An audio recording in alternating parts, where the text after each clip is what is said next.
Good morning. Good morning. I want to talk about a gentleman that you read about in the Rolling Stones. The article's called. Well, it's about this guy named Terry Dolan. His two brothers, they're ultra conservative. One of them is Terry Dolan, and his brother is Tony. Tony's still alive. I think Terry was a political strategist in the Reagan administration. Excuse me. Turned out he was, he kind of came up with the 30-second attack ad. He was the founder of the notorious National Conservative Political Action Committee. And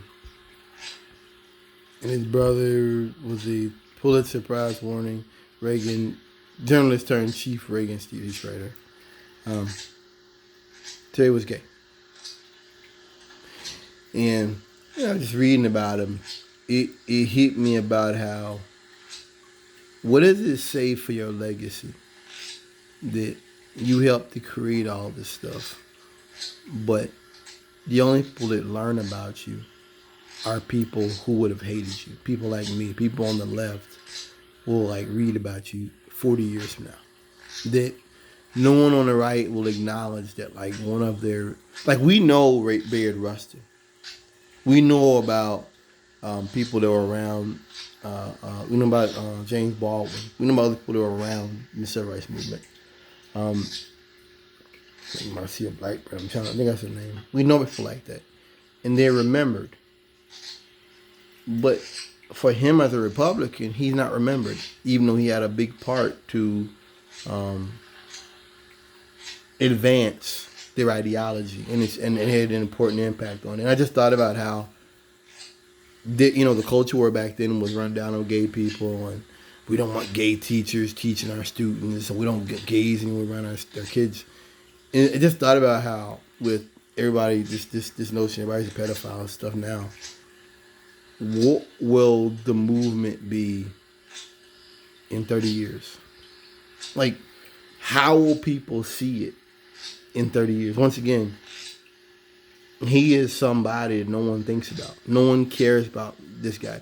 Or Ray Cohn. Nobody cares. You know how Ray Cohn is remembered? Ray Cohn is remembered as a scumbag Jew lawyer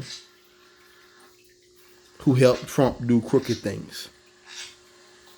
And the only people that care about him are people on the left. We care about these scumbags to understand and learn about how the right became so extreme. We're not looking at them as hey, I want to know what they thought about. We look at them like the police look at John Dillinger and Eric Rudolph and the Unabomber. They're not looking at them as hey, they're looking at them as an understanding of how criminals operate, how criminal organizations operate, and how you got from here to there, and what to do with the next monster, the next wave of violence we get. I think that there's something to be said about people like this. That, we know about the Reagan press conference where the guy asked about HIV, and the guy started laughing. They're like, "Oh, I don't have it. Do you have it?" And just making fun of the discussion. I'm very clear about this now. The reason for that is this. You're mocking the dead and the dying. And you're trying to make the people who are spectating and asking questions look stupid. The people who hey, my brother's gay. Or hey, I've got a boss that's like this. I got a cousin that's like this. To make them feel stupid while mocking the dead. They deserve this. They deserve the same thing with, I told you, Pelosi's husband being beaten. That, yeah, it's bad, but it was presented in for the right that if this happened and this is a right-wing person that did this, he deserved it, because gay people deserve to be assaulted. You should be afraid. You should be uncomfortable, even in your own house. That's the point. Not to come out and call it out, but to always deflect and move the discourse in a way that fits their narrative. To deflect and to move the scope of the discussion and move it somewhere else, not to deal with it.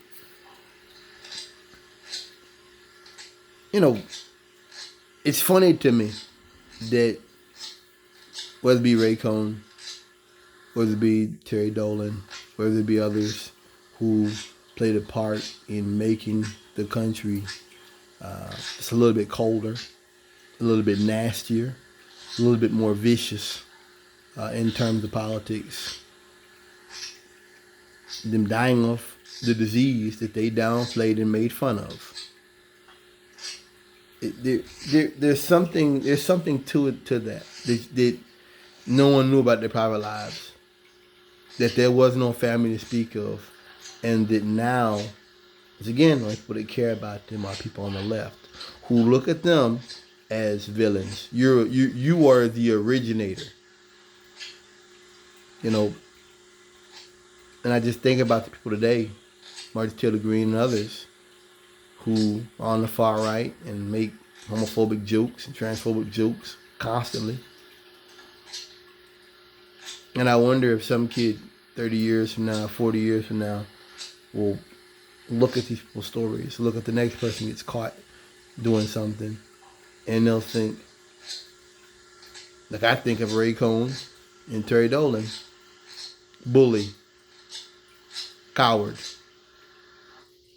victim. You played a game and you lost. And in the end, your death is nothing but a statistic to the people that you supported the most. This is a statistic. Nothing more. Nothing more, nothing less. And to hear Trump call gay people sickos when his main lawyer, his lawyer that helped him do so much dirt back in the day was homosexual. And we all know that now. There's something about that makes me pause. That these guys used you. They used you. And then you're nothing to them. They'll find another one. You're just another pawn on the chessboard. Thanks for this.